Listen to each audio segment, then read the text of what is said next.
Miller wrote the screenplay for The Misfits, the last feature film for both Clark Gable and this actress. Lewis. Who was Marilyn Monroe? Yes, his wife. A. Miller for 1600. Answer. Daily Double. All right. You cannot catch Andrew, but you can get pretty close. I'll wager 5,000. That'll put you up there. Here is the clue.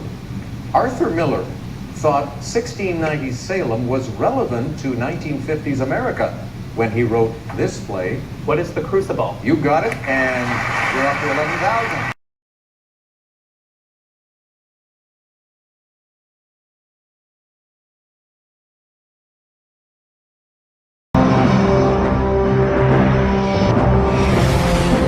Yeah, we'd won, but the future wasn't pretty.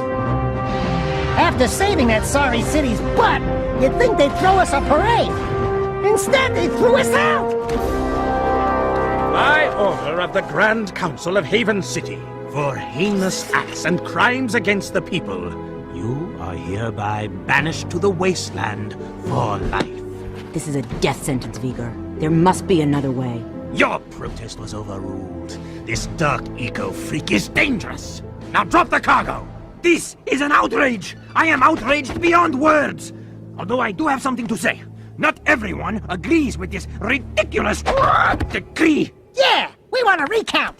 Oh, I see you wish to join him. Actually, we are not that outraged. Farewell, Jack. Stay out of the sun. Drink lots of water, if you can find it.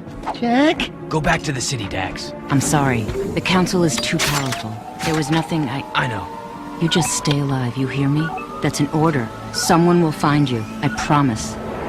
May the precursors have mercy on you.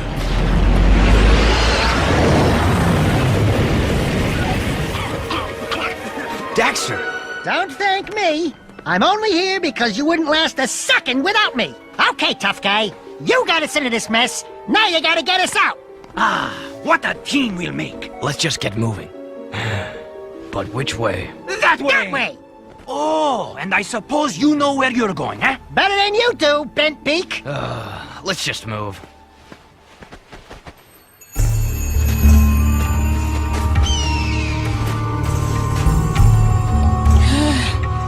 Right. Good plan, Jack. A nap would be nice. Just a teensy little rest. This bird is overcooked. The palace. Nice flashback storytelling. Report! It's bad. The city's become a battlefield. Mechanized death bots have taken the industrial section, and the surviving metalheads have expanded their hold on the west side. We're losing ground on all fronts. The council's meeting tonight in emergency session. Rumblings about you, Jack. It doesn't look good. They think your friendship with Crew helped the metalheads get into the city. You don't believe that, do you? What's in the past is done. Right now, metalheads are assaulting the palace. They're looking for something, and I have no idea.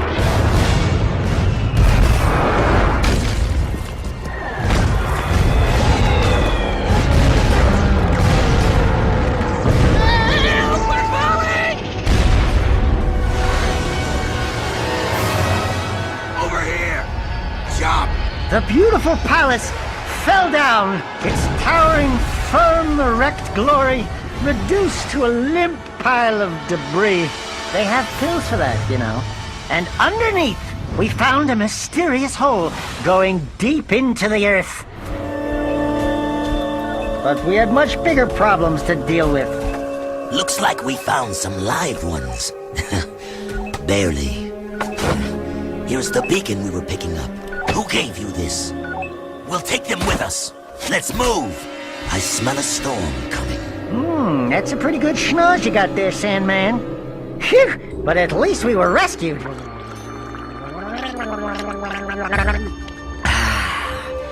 I love water. Oh yes, it's so good. Desert bed. Well, you've come back from the dead, have you? And my monks were ready to pray for you. I am Damus, king of Spargus. Spargus? Wait, nobody lives outside Haven's walls. Not a whole city. Ah, yes. We are the Forgotten Ones. Haven City's refuse, thrown out and left to die. Just as you were. But now that you have been saved, your life belongs to the people of Spargus. And we will use it well. if it's actually worth anything. Hey, that sounds like a bad deal. You are in no position to deal. Out here, everything is either useful or dead weight. Prove yourselves worthy, or the desert will be your grave. So we were sent to the arena to fight and prove our worth. Seems this hard-butt Damus guy liked to watch. And we were the main event. But we had no idea we'd find a loudmouth featherweight opening for the bout. Let's hear it for Jack and his obnoxious talking animal! Pecker, there you are. Where were you? Deimos says I am to be his new counselor. He says my wisdom will serve him well. Oh yeah, and Deimos also says that you two are likely to die in the arena today. And he hopes your death is very, Will you stop that? Damus can talk for himself. He's right. You will most likely die. And yes, Pecker is my new advisor. Unlike you, some people appreciate my talents. It beats working for a living. I saw a few of the fights earlier. Oh, not a pretty sight. Why, you little... Let the games begin! With my killer training as guidance, Jack and I fought, and fought, and fought some more. Notice how I made it look like Jack did all the work. Genius! We bashed and blasted gladiator style. The crowd loved us. After cooking up some serious whoop-ass, we met a big boy who had a lot of girth going on down under. Those were some sweet moves in the arena, boy. But a little more choke, and you would have popped, eh? You talking to me? Yeah, you talking to him? No, I'm conversing with me sweet departed mom. Of course you borehead. You two are from the Big Smoke, eh? Who's asking? The guy who runs this place, that's who. Cleaver's the name. You blokes stick with me, and I'll take care of you. Cleaver really seemed to like me. He always had that longing look in his eye. Skinned and buttered, he'd make a nice treat. However, you can't have much of a relationship with someone who wants to eat you! Isn't it time for you ankle biters naps? Yeah, whatever. Well, if it isn't the newbies. Keep yapping, Jelly Boy. We'll see who... Bite your bum, rat face, or I'll pound you. Oh! Great stink of the precursors! I got 2 words for you. Toothbrush. You'd be loving this, mate, wouldn't you? Have you witnessed anything like this? Anybody can report this behavior. Hey guys, can I get a hand for a sec? I thought you lesbians were supposed to be as good as us blokes. No matter how subtle, Hey princess, where's your tiara today? they are all forms of sexually based harassment. If you know someone's prejudices have got out of hand or have become inappropriate, do something about it.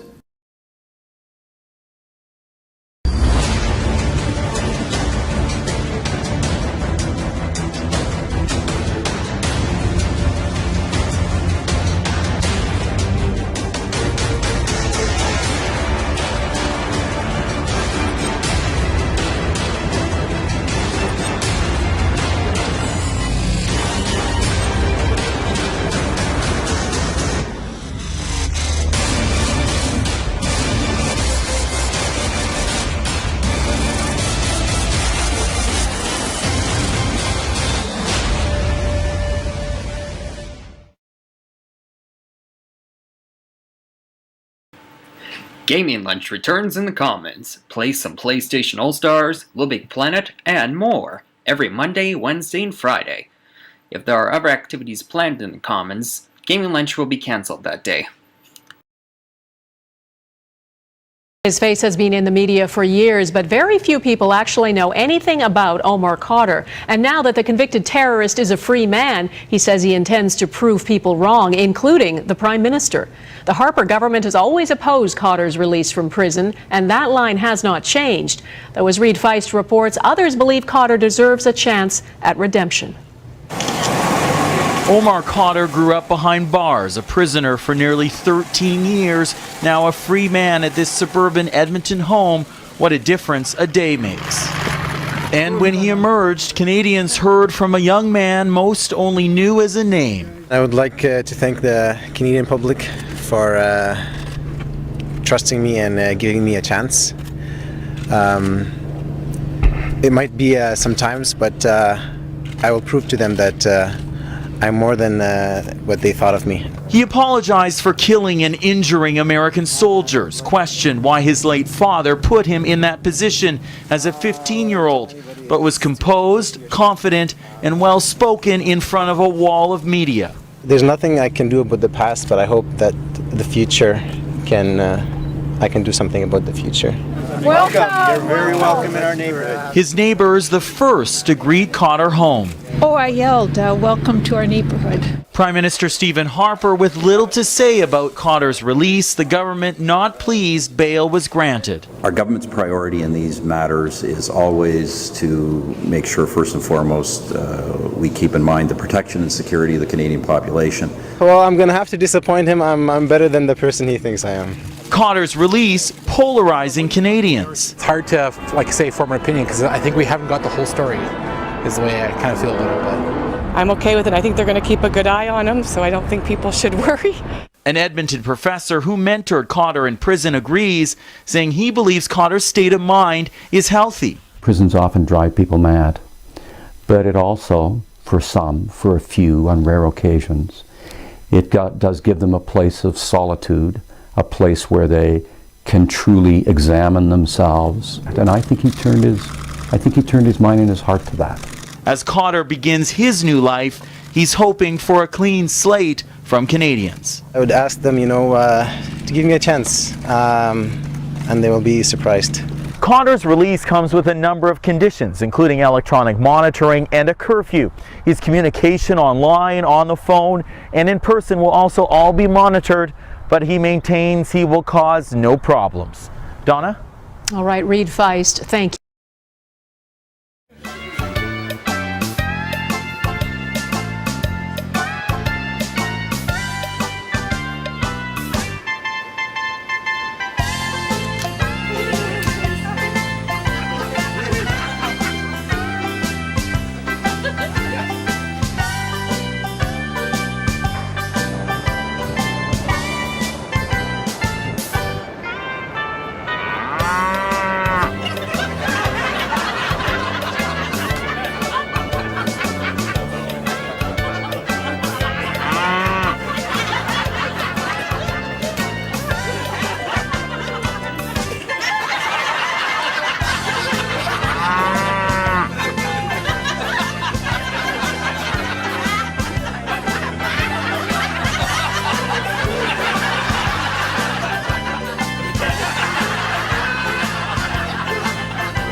Hey you! What are you doing staring at the screen? Click here to watch another gag. No, don't listen to him. He's pranking you. Click here to see another gag. Oh sure, believe the pretty girl. See what that gets you. Trust me, you want to click here. Well, believe who you want. But if you can decide, at least click the subscribe button just right there. You know, MP for once, I actually agree with you. Oh yeah, go on, click the subscribe button. Hey, welcome back to Family Feud's TNA's wrestling special. The Wrestlers 213. Knockouts not on the board. It can all change. Let's go. Give me Velvet Sky. Give me Mr. Anderson.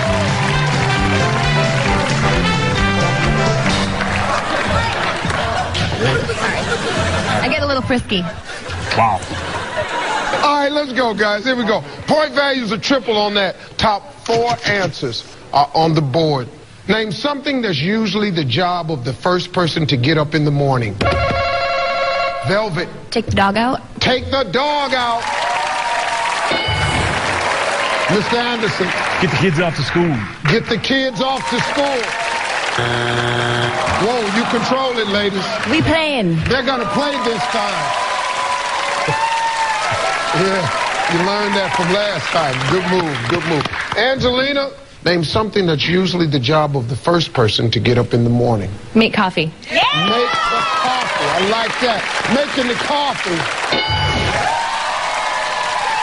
Lacey, name something that's usually the job of the first person to get up in the morning. Turn the shower on. Turn on the shower. Parrot. Take the trash out. Take out the trash. 2 strikes. If it's there, you're still alive, ladies. Get the paper. Get the newspaper. Wow. Fella, I have no idea what this is. Name something that's usually the job of the first person to get up in the morning. We're going to go with awaken the other family members. Yeah. Wake up the other family members.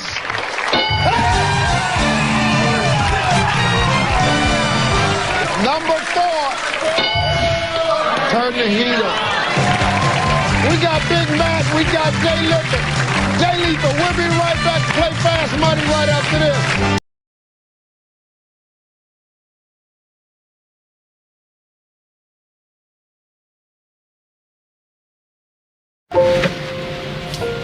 You'd be loving this, mate, wouldn't you? Have you witnessed anything like this? Anybody can report this behaviour. Hey guys, can I get a hand for a sec? I thought you lesbians were supposed to be as good as us blokes. No matter how subtle, Hey princess, where's your tiara today? they are all forms of sexually based harassment. If you know someone's prejudices have got out of hand or have become inappropriate, do something about it.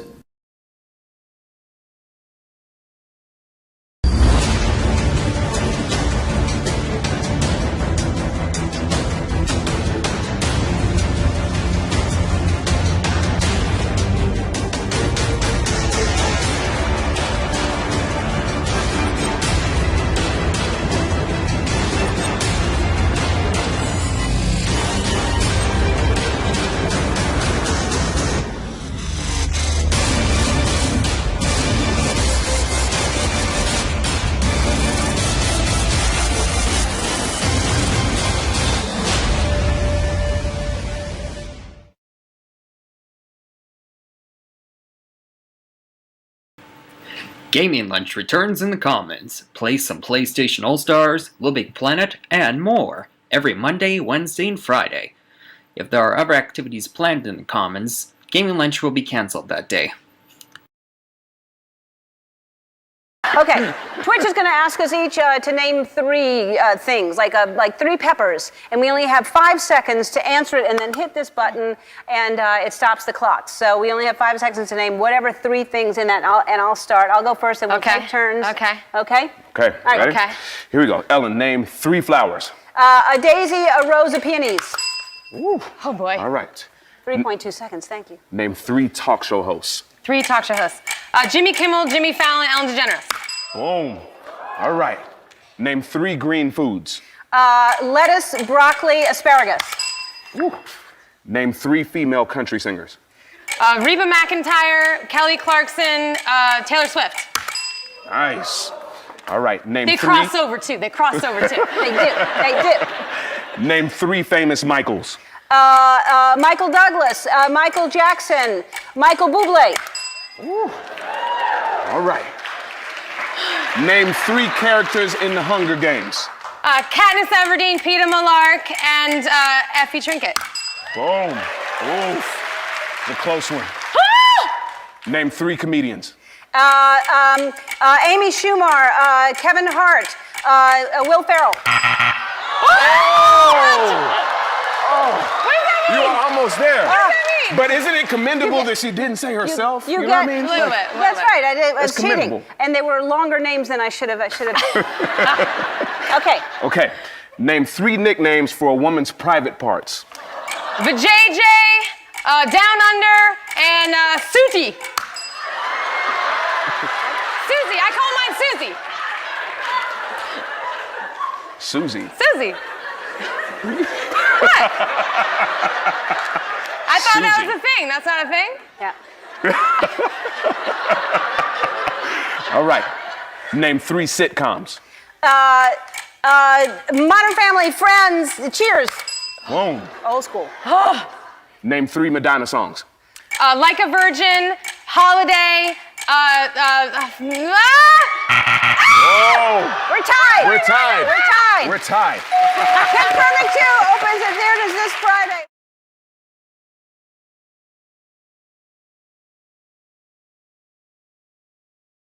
Over 99% of the animal species that have ever lived are now extinct, and sometimes an event occurs causing changes so drastic that most species are completely wiped out within a short period of time. So here are the 5 most incredible mass extinctions ever to occur, and a look at whether the 6th might be happening right now. 440 million years ago was the Ordovician extinction. At that time, most creatures swam or crawled in shallow seas. As newly created volcanic rock was worn down by water and wind, it reacted with carbon dioxide and absorbed it. As a result, carbon dioxide levels dropped, temperatures fell, and water got locked away as ice. This caused ocean levels to drop and shallow seas to drain, and after several cycles of growing and shrinking glaciers, about 86% of species were lost forever. Then, over millions of years, the oceans slowly repopulated with fish, and the land was colonized by early plants. These plants were then eaten by the first crawling and flying insects. Then, 374 million years ago, these new plants contributed to the next mass extinction.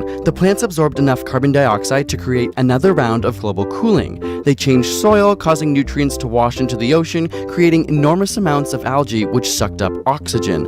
More than half of the ocean species essentially choked to death.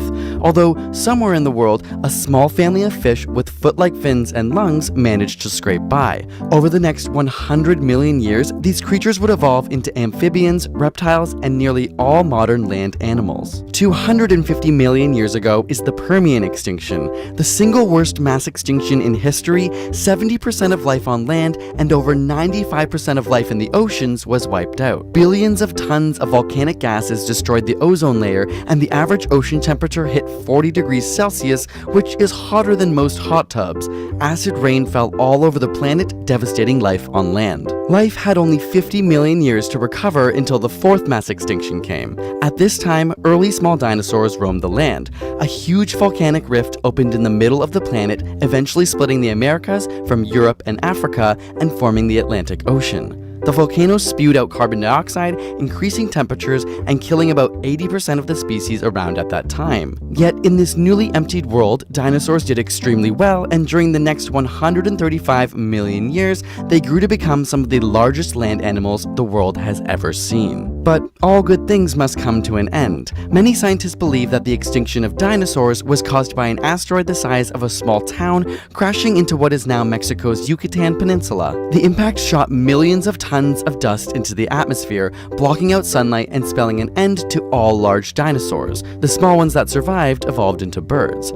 The world was now primed for a small, scuffling rat-like creature, the ancestor of all modern mammals. Within 50 million years, its descendants, from wildebeests and whales to horses and us humans, have diversified and grown to dominate nearly every available environment on Earth. So where does that leave us now, 65 million years later? Well, human dominance of Earth has led to big changes too, except the changes of today are happening over decades, not millennia. Carbon dioxide levels implicated in so many of the past extinctions have climbed at least 25% in just the last 50 years, almost no time in geological terms. In addition to climate change, we've exterminated hundreds of species by hunting, fishing, habitat destruction, and pollution. It's been estimated that the current species extinction rates are between 100 and 1,000 times higher than the natural background rate, and that if all the species that are currently threatened by declining populations actually do go extinct, we may reach the level of a true mass extinction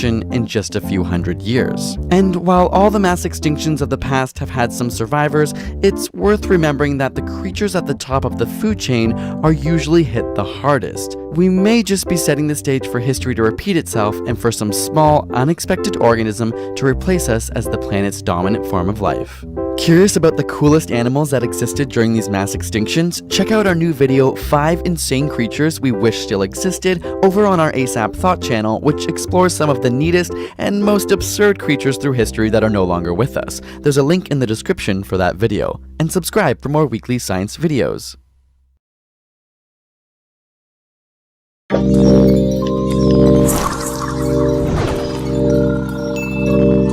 Only time will tell. Believe in this! Believe in God, not man! Welcome to WatchMojo.com And today we're counting down our picks for the top 10 historical predictions that turned out to be false. For this list, we're looking at prophecies, guesses, or projections that were made in history that turned out to be painfully false. That's all right, I don't mind a bit. These include some of the worst future forecasts by notable individuals regarding significant historic events, be it the end of the world, medicine, science, war, or politics.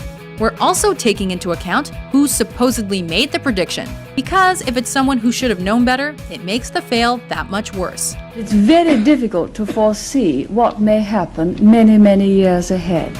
Number 10. This book shouldn't shock anyone's religious sensibilities. Charles Darwin on the Origin of Species. Darwin was unleashing a new vision of nature, where species evolved independently from the guiding hand of a creator. Science versus religion, evolution versus creationism. It's an ongoing debate that may never truly be settled. But Charles Darwin really rocked the boat. Shouldn't men of science be free to investigate each and every means by which new species come into being? If by that you mean wild accusations about man's ancestry, the answer is no. To destroy man's unique status is to open the floodgates to anarchy. His groundbreaking book suggested all beings were descended from the same ancestors, scientifically describing the theory of evolution. To say he saw no good reason why the views given in this volume should shock the religious sensibilities of anyone was a pipe dream. Darwin certainly didn't think that evolution spoke either for or against the unprovable existence of God or a form of God. Darwin's On the Origin of Species not only presented mankind with another point of view on life and existence, it also challenged religious beliefs. Shocking? Definitely. That's a very great assumption, Charles. Well, if I'm wrong about that, I'm wrong about everything. Number 9. I have no faith in aerial navigation other than ballooning. William Thomson, the Lord Kelvin. Civil aviation is in the news. As one of the new Empire flying boats zooms over the Ferry airfield, it gives a roaring send-off to this year's Royal Aeronautical Society's garden party, at which Amy Johnson demonstrates a new glider. Air travel has received plenty of scrutiny over the years, but one of the most famous cynics was the late mathematical physicist, the Lord Kelvin.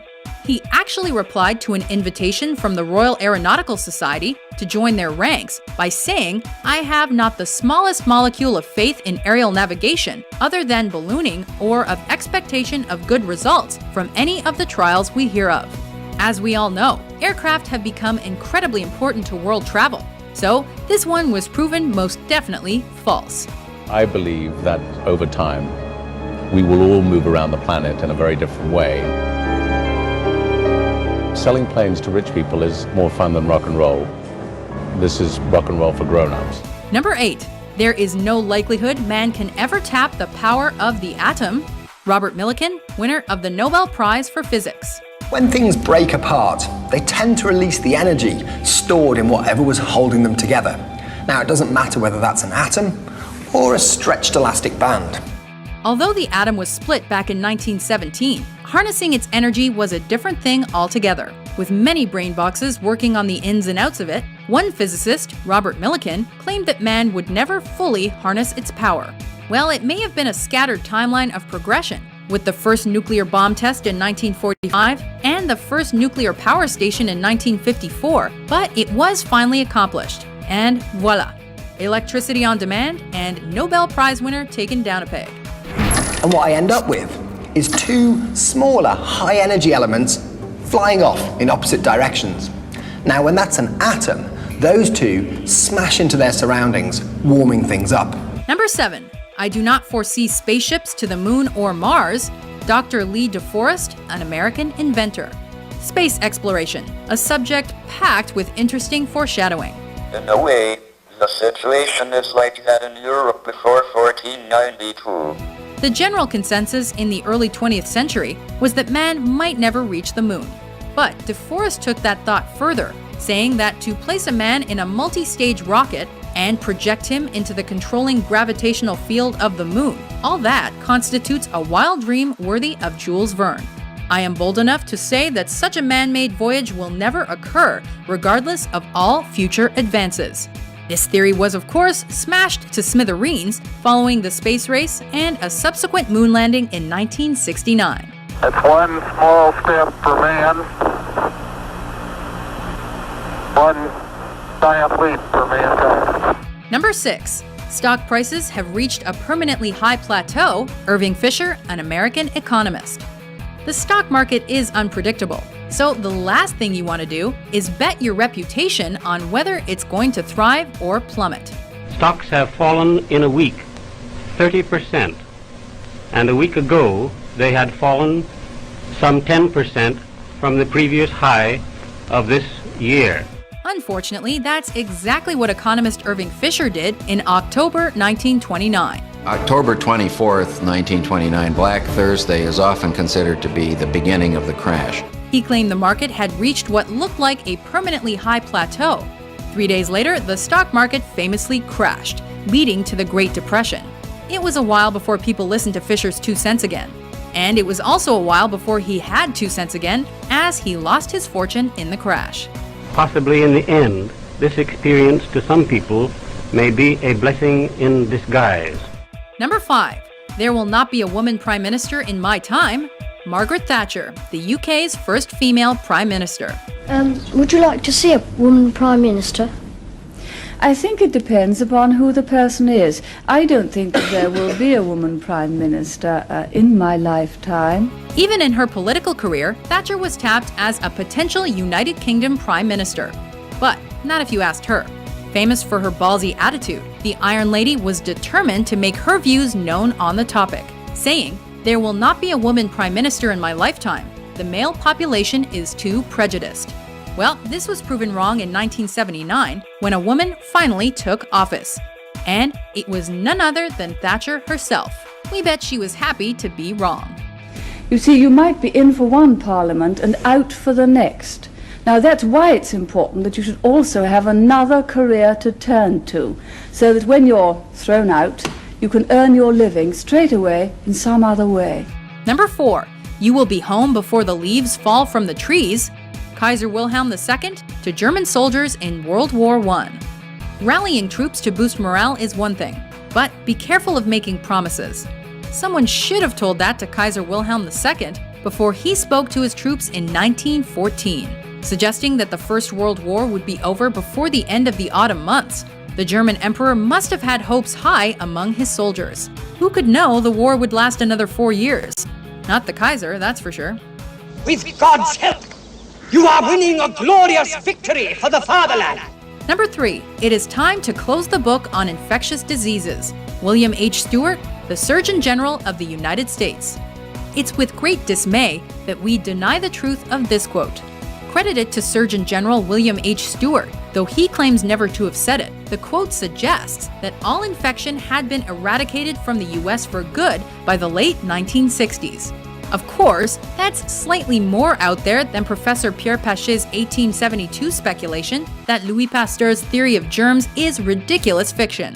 Not only are germs not endangered and resistant to antibiotics, while many infections, such as AIDS, arose in the years since this hypothesis was made. Number 2. Democracy will be dead by 1950, John Langdon Davies, a British journalist. This little ditty comes from British journalist and author John Langdon Davies. A famed war correspondent, Langdon Davies was prone to comment on fascism and war.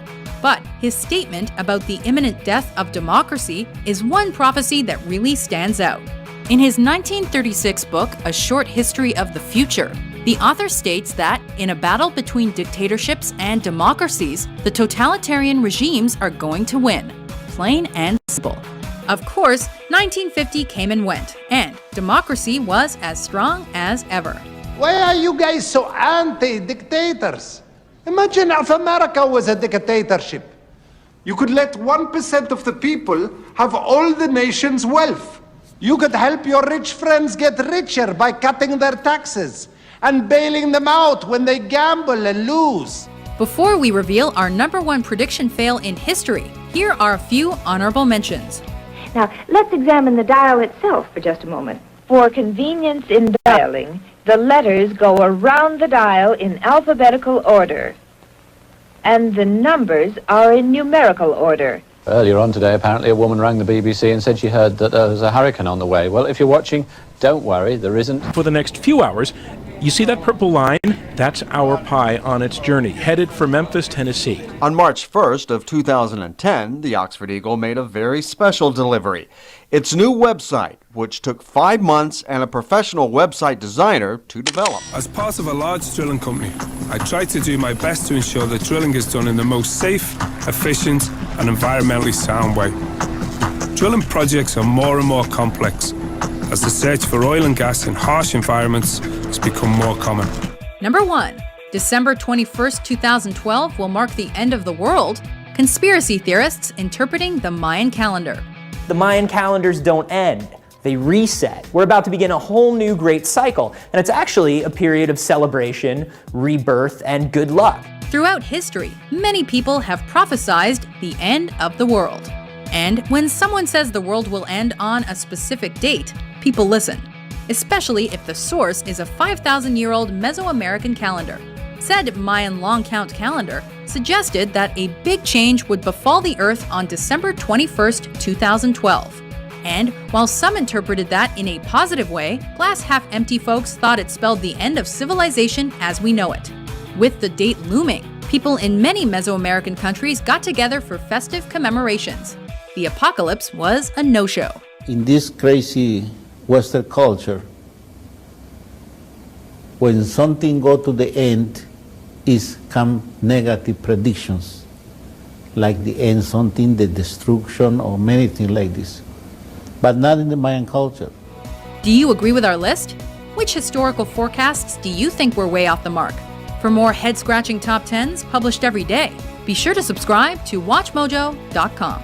While there may be primitive life in our region of the galaxy, there don't seem to be any advanced intelligent beings.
Gaming Lunch returns in the Commons. Play some PlayStation All-Stars, Little Big Planet, and more every Monday, Wednesday, and Friday.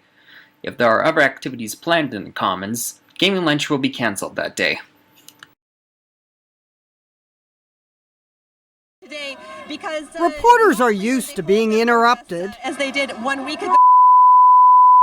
But this is downright nasty. It's happened to me about, I would say, a dozen times. A phrase so dirty, some reporters refer to it by initials. So the last time I had an F and the P, as we call them. Sometimes it even happens more than once in the same live shot. People having their good time on. All right, that's very unfortunate, Tanya. I'm sorry you had to put up with that. Finally, there came a reporter who wouldn't put up with it outside a soccer game in Toronto. 2-1 is better than Hey. City News reporter Shauna Hunt turned from the offender to other guys she suspected. Were you guys waiting around to see if you could F her in the pee me live on TV? Yes. Is that what you were waiting? Not you, but yes. It's a disgusting thing to say.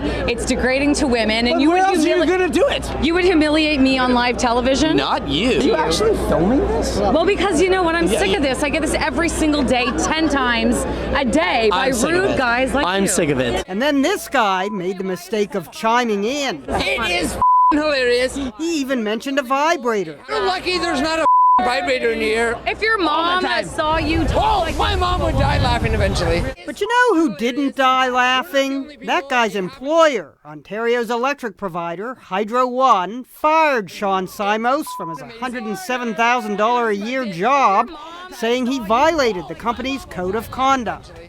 Ontario's premier jumped into the fray, tweeting, "Whether or not it's caught on film, sexual harassment at work is no joke." One guy who still thinks it's a joke is the man who started it by pretending to interrupt fake reporters. Anyway, is not a sexual assault toward women. It's just something funny because you don't say that on television. He sells it on t-shirts for $22. He's not giving what this City News reporter got the most recent time she heard the phrase yelled. When I turned around, to my surprise, it was a child I would peg at about between 9 and 10 years old. And I asked for an apology. He actually apologized. That is one sorry expression. Disregard that! Jeannie Mo, CNN. It's not funny. You look like an idiot. New York.